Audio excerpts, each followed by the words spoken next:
नमस्कार दोस्तों। तो आज हम इस वीडियो में आपको बताएंगे मध्य प्रदेश भोज यूनिवर्सिटी भोपाल के जो आपकी एग्ज़ाम चल रही हैं उसके लिए इम्पोर्टेंट क्वेश्चन। तो ये है आपके बीएससी फर्स्ट ईयर का है और फिजिक्स का पेपर फर्स्ट के लिए इम्पोर्टेंट क्वेश्चन है और 100% गारंटी है पास होने के लिए। और आप 40 में से 40 नंबर भी ला सकते हो अगर आप पूरा वीडियो देखते हो और क्वेश्चन को अच्छे से याद कर लेते हो। तो आइए स्टार्ट करते हैं। और पाँचों के 5 यूनिट की इस वीडियो में ही आपको पूरा सॉल्यूशन देखने को मिलेगा। तो आइए स्टार्ट करते हैं। तो वीडियो अच्छा लगा तो ज़रूर आप लाइक भी कर देना और चैनल को ज़रूर आप सब्सक्राइब भी कर देना।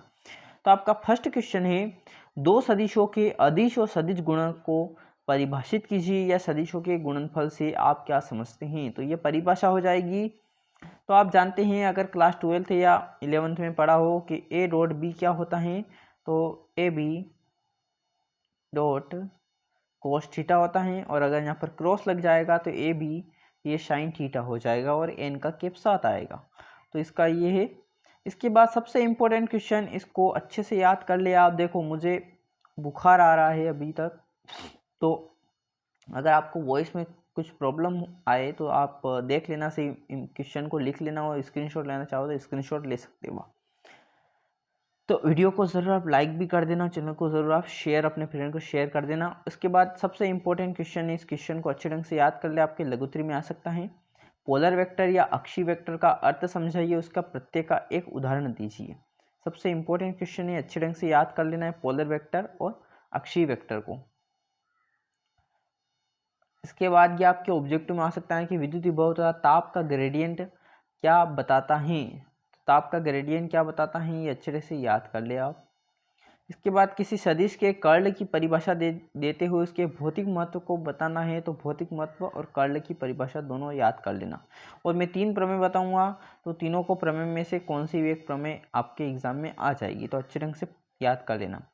फर्स्ट है प्रमेय है आपके गॉस के डाइवर्जेंस प्रमेय को लिखिए तथा उसके महत्व को समझाइए। तो अच्छे से कर ले गॉस के डाइवर्जेंस प्रमेय को, सबसे इंपॉर्टेंट यही है इसमें।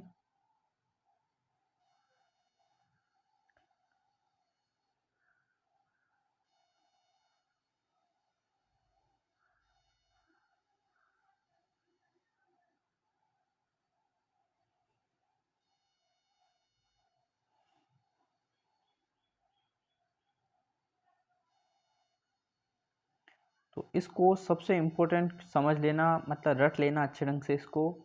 इसके बाद है ग्रीन के दोनों रूपों को लिखना है। ग्रीन की प्रमेय है और दोनों रूपों को लिखना है, तो ये इसके दोनों रूप हैं।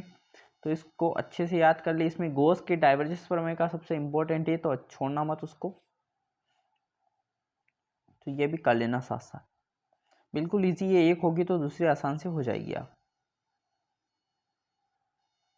समझ के करोगे तो होगा, नहीं तो ये नहीं होगा। रट्टा नहीं मारा जा सकता इसमें।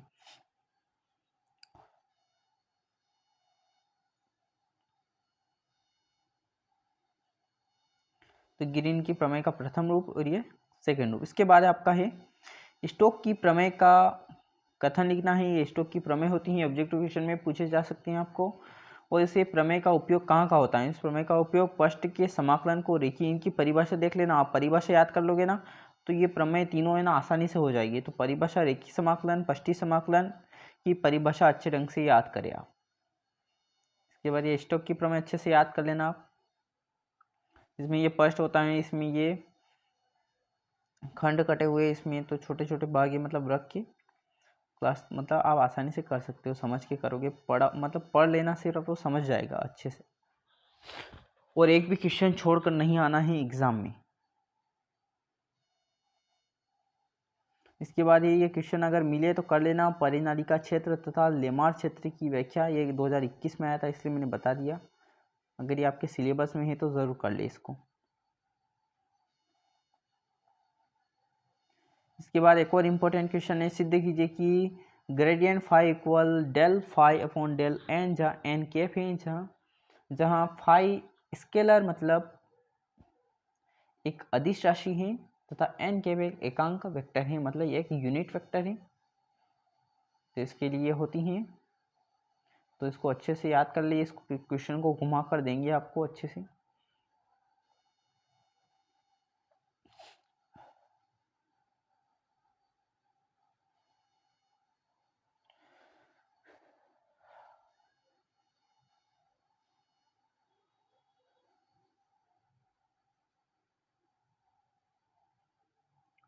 और वीडियो कैसा लगा है ये ज़रूर मुझे आप कमेंट में ज़रूर बताना।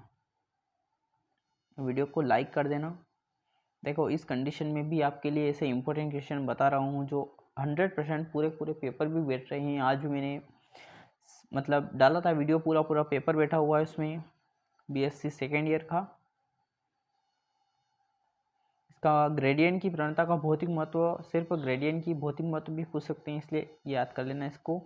ये उसका सॉल्यूशन है कि ये होता है माइनस ग्रेड, तो इसको एक क्वेश्चन है उसका सॉल्यूशन है ये, तो अच्छे से याद कर लेना इसको।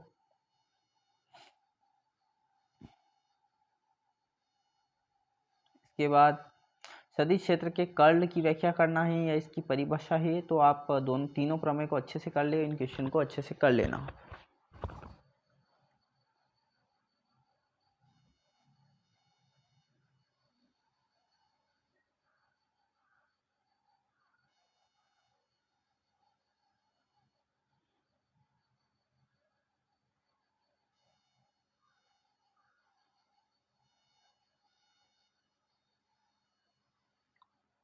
और हमारे टेलीग्राम ग्रुप को आप ज़रूर आप ज्वाइन कर ले अगर पीडीएफ चाहिए तो।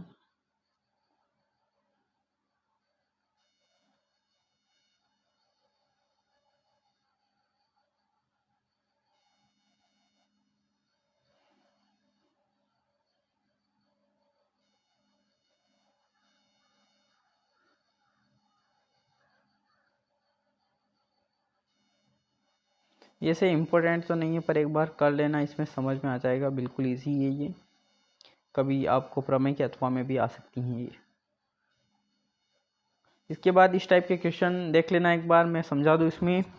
कभी आपको ऑब्जेक्ट मतलब लघुत्तरी में ही पूछेंगे, आपको सिद्ध करना है कि वेक्टर दे रखे हैं ए बी सी और ये समतली मतलब कोप्लेनर। अब कोप्लेनर के लिए क्या होता है कि ए बी और सी इक्वल क्या होता है, 0 होता है। एक बॉक्स बना हुआ है, तो इस बॉक्स को अगर समझाऊँ तो ये ऐसे लिखा हुआ है डॉट बी क्रॉस सी, ऐसा बॉक्स है, इस बॉक्स को ऐसे लिखते हैं। तो इसको देखो, ये इसका फॉर्मूला मैं बता दूँ इसमें याद, मतलब इसको क्या होता है, पहले क्या करना है, ए एक्स मतलब A1 A2 और A3, B1 B2 B3 और C1 C2 C3 और इक्वल क्या करना है, 0 कर देना आप, है ना। तो इनका आप लोगे तो आप 0 के बराबर आ जाएगा, तो इसका ये समतली है, ये सिद्ध हो जाएगा। और ये आपके सवाल कर सकते हो तो आराम से कर लेना इनको सवाल, तो बिल्कुल इजी सवाल है ये। इसके बाद ये भी देख लेना। इसके बाद आपकी यूनिट 2 है जड़त्वीय निर्देश फ्रेम किसे कहते हैं, ये पढ़ लेना एक बार। इसके बाद न्यूटन के गति का सबसे इम्पोर्टेंट क्वेश्चन है ये, अच्छे से याद कर ले न्यूटन के गति के नियम को और उसकी सीमाएं को भी।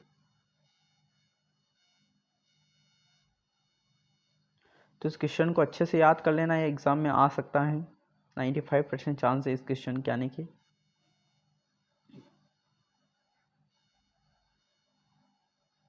इसके बाद इसकी सीमाएं भी है, तो इस सीमाएं भी अच्छे ढंग से याद करें, न्यूटन के नियमों की सीमाएं।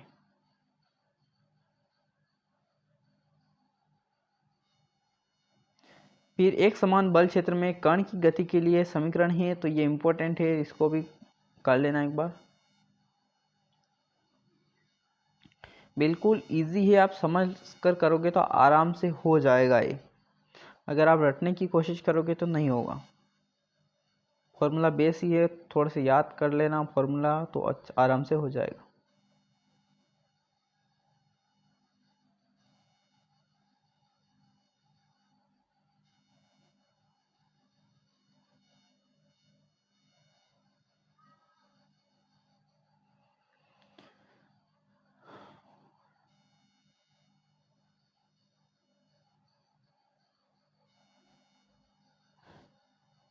इसके बाद ये क्वेश्चन एक बार पढ़ लेना, इसमें न्यूटन की गति का नियम इंपॉर्टेंट है और आपका यूनिट फर्स्ट में है तीनों प्रमेय में गॉस के डाइवर्जेंस का प्रमेय वो इम्पोर्टेंट है इसमें। इसके बाद एक और इम्पोर्टेंट क्वेश्चन है, घूर्णी क्षेत्र के लिए कोरियोलिस बल का व्यंजक करना है, सबसे इम्पोर्टेंट क्वेश्चन ये दीर्घवृत्तीय में आ सकता है आपके, तो अच्छे ढंग से याद कर लेना इसको।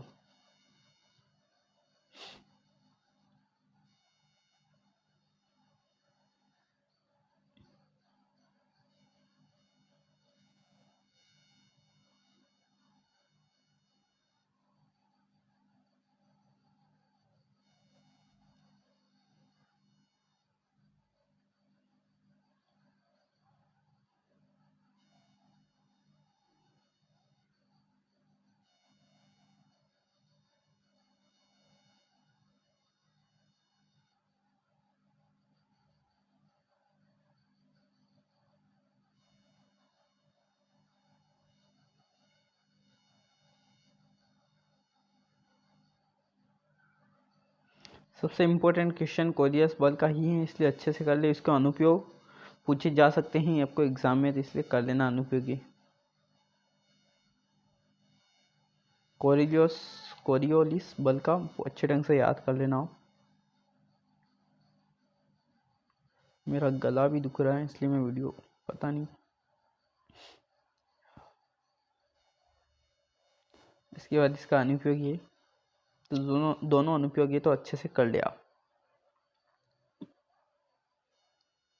इसके बाद केंद्रीय बल किसे कहते हैं, तो केंद्रीय बल की अगर परिभाषा पूछे तो आप लघुत्तरी में पूछी जा सकती हैं। तो परिभाषा केंद्रीय बल कहते हैं, ये पढ़ लेना यहाँ से तो अच्छे से हो जाएगा काम का। बिल्कुल पूरा ज़्यादा करने का नहीं है आपको।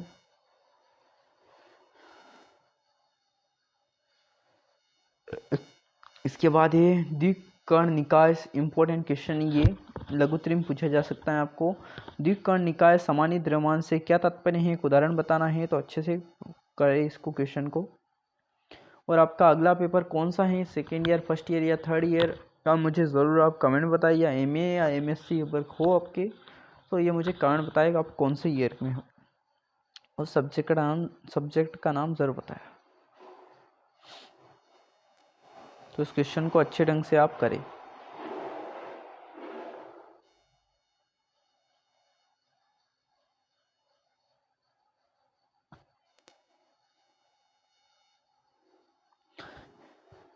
इसके बाद है केपलर के ग्रहों की गति के नियम। तो 3 नियम दिए थे केपलर ने, तो अच्छे ढंग से याद कर लेना इन क्वेश्चन को। केपलर के नियम, तो तीनों नियम ही आप पढ़ोगे। देखो फर्स्ट क्या है, पथ का नियम। पथ का नियम, प्रत्येक ग्रह सूर्य के चारों ओर दीर्घवृत्तीय कक्षा में परिक्रमा करता है और सूर्य ग्रह के नाभिक पर स्थित होता है, मतलब फोकस पर रहता है। भिन्न भिन्न ग्रहों की कक्षाएं भिन्न होती हैं, यूँ याद हो गया कि एक गति ग्रह होते हैं वो सूर्य के चारों ओर एक मतलब परिक्रमा करते हैं। आप दीर्घवृत्तीय कक्षा में कर सकते हो, मतलब क्लॉकवाइज करते हैं या एंटी क्लॉकवाइज। आप ही पढ़ोगे तो अच्छे ढंग से याद हो जाएगा। बिल्कुल सिंपल है ये, पढ़ लेना है याद, तो याद हो जाएगा आपको। फिर आवर्तकाल नियम होता है, ये पूछे जा सकते हैं आपको एग्जाम में।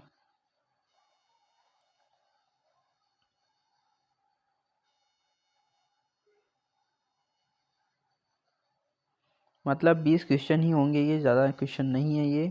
इसके बाद एक और इम्पोर्टेंट क्वेश्चन ये एग्जाम में आ सकता है, केपलर के ग्रहों के संबंधित नियम लिखना है। ये नियम तीनों याद कर लेना। मैंने नियम थोड़े से विस्तार में बता दिए हैं, उसके निगमन मतलब उत्पत्ति का लिख लेना। तो उनको तीनों नियमों का निगमन किया हुआ मतलब उत्पत्ति की गई है, तो अच्छे से कर ले इस क्वेश्चन को। ये आपके एग्जाम में आ सकता है, अगर आप समझ रहे हो मैं क्या बोल रहा हूँ, तो अच्छे से करें आप। और आपका पेपर हो जाए तो मैंने व्हाट्सएप नंबर दे रखे हैं, वहाँ पर आप सेंड ज़रूर करें।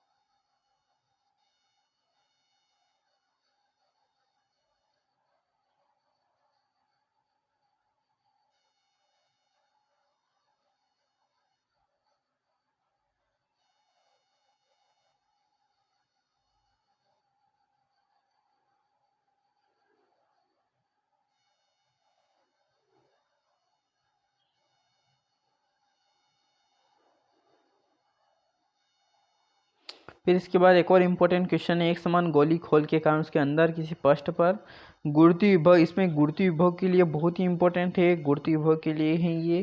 तो गुरुत्वीय विभव के लिए याद कर लेना अच्छे ढंग से।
इसके बाद इसकी गुरुत्वीय ऊर्जा की परिभाषा एक बार पढ़ लेना। ये परिभाषा आपके एग्जाम में आपको देखने को मिल सकती है। सिर्फ इसी के थोड़े से ज़्यादा क्वेश्चन है, इसके बाद तो आपको एक या दो क्वेश्चन ही देखने को मिलेंगे। इधर के इधर ही क्वेश्चन दे रखे हैं, इंपॉर्टेंट है ये। इसके बाद सबसे इम्पोर्टेंट क्वेश्चन जो आपके एग्जाम में आ सकता है कि दो कणों के बीच टक्कर से आप क्या समझते हैं, या प्रत्यास्थ और प्रत्यास्थ संघट्य से आप क्या समझते हैं। तो इस क्वेश्चन को अच्छे ढंग से याद करें। आप इसको पढ़ोगे तभी मतलब यूं ही याद हो जाएगा अगर सिर्फ पढ़े। जब कोई दो कण एक दूसरे के निकट पहुंचते हैं, उनके परस्पर अन्योन्य क्रिया होती हैं, मतलब इंटरेक्शन होती है उसके बीच में, तो पढ़ लेना अच्छे ढंग से।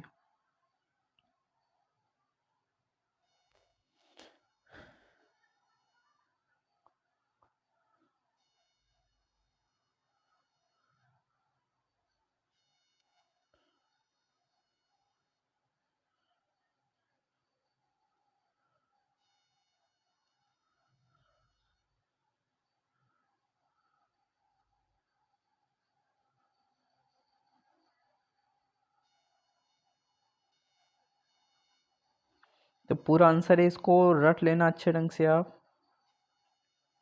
इसके बाद आपकी अगली यूनिट है पृष्ठ तनाव और पृष्ठ ऊर्जा को परिभाषित करना है। तो पृष्ठ तनाव इसमें सबसे इम्पोर्टेंट है। इसमें एक और कौन सी विधि है उसको याद कर लेना, इसकी परिभाषा याद कर लेना, आपके एग्जाम में आ सकता है ये पृष्ठ तनाव।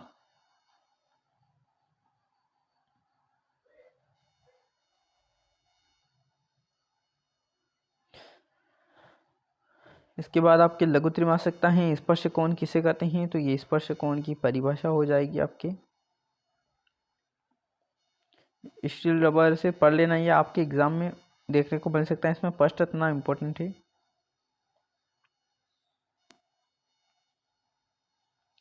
फिर इसमें इम्पोर्टेंट क्वेश्चन एक और, पॉइसन अनुपात किसे कहते हैं, इसकी सीमाएं बताना है आपको।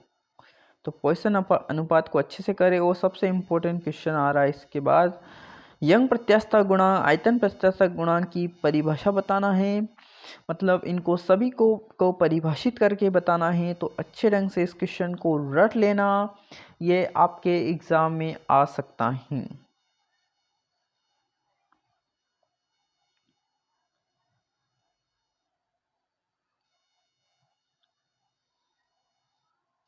तो पूरा सॉल्यूशन नहीं है, तो अच्छे से करें इस क्वेश्चन को।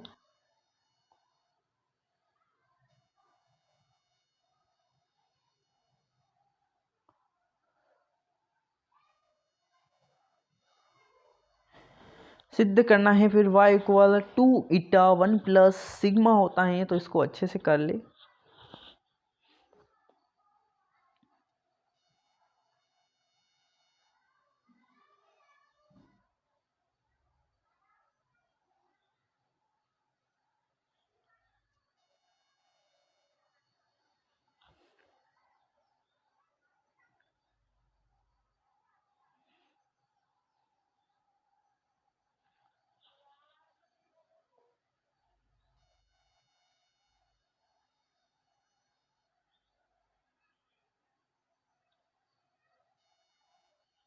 तो आपको ये क्वेश्चन सबसे इम्पोर्टेंट है, तो इसमें कुछ भी पूछ सकते हैं। परिभाषा अच्छे से याद कर लें, इनको कैसे सिद्ध करते हैं याद कर लेना अच्छे ढंग से। ये क्वेश्चन आपके एग्जाम में आ सकता है।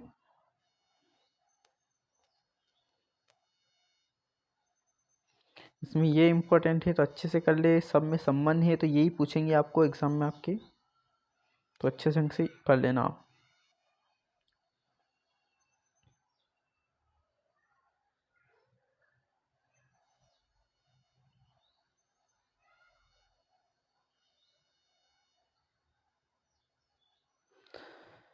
फिर के ईटा सिग्मा में संबंध बताना है, तो इसको अच्छे से कर ले आप।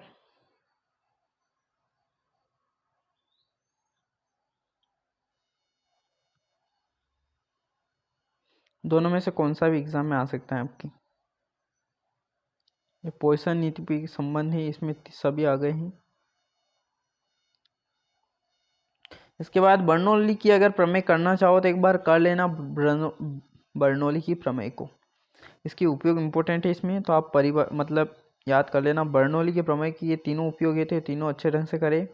फर्स्ट है एस्पिरेटर, पंप और स्पिनिंग बॉल, तो अच्छे से कर लेना इनको। इसके बाद है मैग्नस प्रभाव और हवाई जहाज के पंखों की आकृति, तो अच्छे से याद कर ले इसको। इसके बाद आपकी अगली यूनिट है सरल आवर्ती और गति को समझना है, तो अच्छे से पढ़ लेना इनको। तो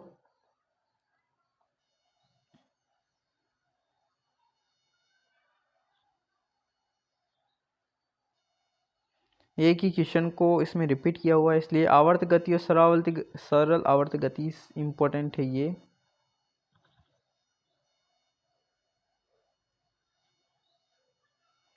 सरल आवर्त गति दोलित्र किसे हैं परिभाषा बताना है, तो इधर का इधर सेम टू सेम ही है, सिर्फ को थोड़ा सा समझा मतलब थोड़ा सा एक्सप्लेन करना है, उसमें कुछ भी नहीं है, पढ़ लेना तो याद हो जाएगा है। इसके बाद इनमें भौतिक महत्व, इनकी परिभाषा को अच्छे से याद कर लेना, आपको पूछी जा सकती हैं। भौतिक महत्व इसमें इम्पोर्टेंट है।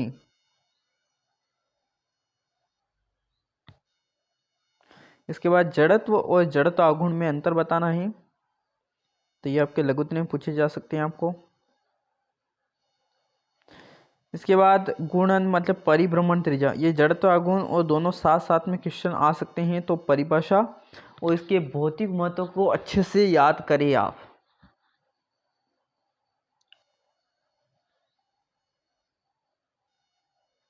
इसके बाद सबसे इम्पोर्टेंट क्वेश्चन जो आपके दीर्घ उत्तरी में पूछा जा सकता है, ये क्वेश्चन के स्प्रिंग के सिरों पर जुड़े दो पिंडों के दोलन से आप क्या समझते हैं, तो विवेचना करना है, तो अच्छे से याद कर लेना इस क्वेश्चन को।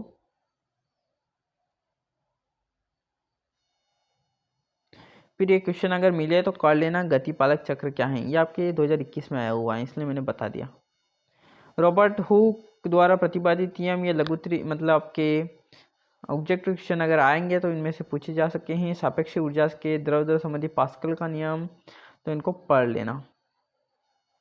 सबसे इम्पोर्टेंट क्वेश्चन है इसमें सापेक्षता के विशिष्ट सिद्धांतों की मूल परिकल्पना मतलब याद करना है, ये इम्पोर्टेंट है, इसमें ज़्यादा क्वेश्चन नहीं है, इसलिए कर लेना। लास्ट यूनिट आपकी ये, तो अच्छे से कर ले इसको, ये अभिग्रहिता कर लेना। इसके बाद है आपका अगला क्वेश्चन है, और ये क्वेश्चन इम्पोर्टेंट नहीं है। आइंस्टीन की द्रव ऊर्जा संबंधित E=mc का स्क्वायर रट लेना अच्छे ढंग से, आपके एग्जाम में 99% चांस होंगे इस क्वेश्चन के आने के। और प्रकाश की प्रकृति के संबंध में हाइजन 2021 का क्वेश्चन है, इसलिए मैं बता दिया है, तो अच्छे ढंग से इस क्वेश्चन को कर ले आप। ये क्वेश्चन रट लेना अच्छे ढंग से, mc का स्क्वायर कैसे सिद्ध करेंगे आप। इसके बाद एक और क्वेश्चन सबसे इम्पोर्टेंट है एक और, कि माइकल्स मॉडले के प्रयोग का वर्णन करना है। माइकल्स मॉडले के प्रयोग का तो कौन सा मिले, तो अच्छे ढंग से प्रयोग को पढ़ लेना, और आपको ये पढ़ लेना उपकरण क्या होता है इसमें, इसके परिभाषा बताना है, ये करना है, पढ़ लेना माइकल्स मॉडले का। इसके बाद ये वेग के साथ द्रव्यमान किस प्रकार परिवर्तित होता है, एक बार इसको सिद्ध करके देख लेना, आपके एग्जाम में आ सकता है। इसमें E=mc का स्क्वायर और माइकल्स मॉडले इंपॉर्टेंट है, और इसकी अभिक्रियता याद कर लेना अच्छे ढंग से। इसके बाद आपको अथवा में ऐसे क्वेश्चन पूछे जा सकते हैं कि निम्न खोजकर्ताओं का भौतिक क्षेत्र में क्या योगदान है, तो इसमें आर्यभट्ट कर लेना, निकोलस कोपरनिकस कर लेना, इसके बाद ये न्यूटन कर लेना, कूलॉम कर लेना और गॉस कर लेना। ये क्वेश्चन कर लोगे आप, मतलब इनको पढ़ लेना एक बार, तो अच्छे ढंग से याद हो जाएगा, तो आपके 40 में से 40 नंबर आ जाएंगे आपके, तो अच्छे ढंग से करें। तो वीडियो अच्छा लगा ज़रूर आप लाइक कर देना, चैनल को आप ज़रूर सब्सक्राइब करें, अपने फ्रेंड को ज़रूर आप शेयर भी करें। और अगर आपका अगला पेपर कौन सा है ज़रूर मुझे कमेंट बताएं, तो मैं जल्दी हो सके तो वीडियो बना सकूँगा। और आपका मतलब आपका कोई फ्रेंड या कौन से भी दूसरे ईयर में हो, अगर या BA BSc या किस में भी हो, तो उनको ज़रूर आप शेयर भी करें, और उनको बताइए उनका कौन सा अगला पेपर है, तो मैं आपको इम्पोर्टेंट क्वेश्चन बता दूँगा, उनमें से ही आ सकते हैं आपके एग्ज़ाम में, तो अच्छे से कर लेना। तो वीडियो अच्छा लगा तो आप लाइक शेयर और सब्सक्राइब ज़रूर करें। Thank you.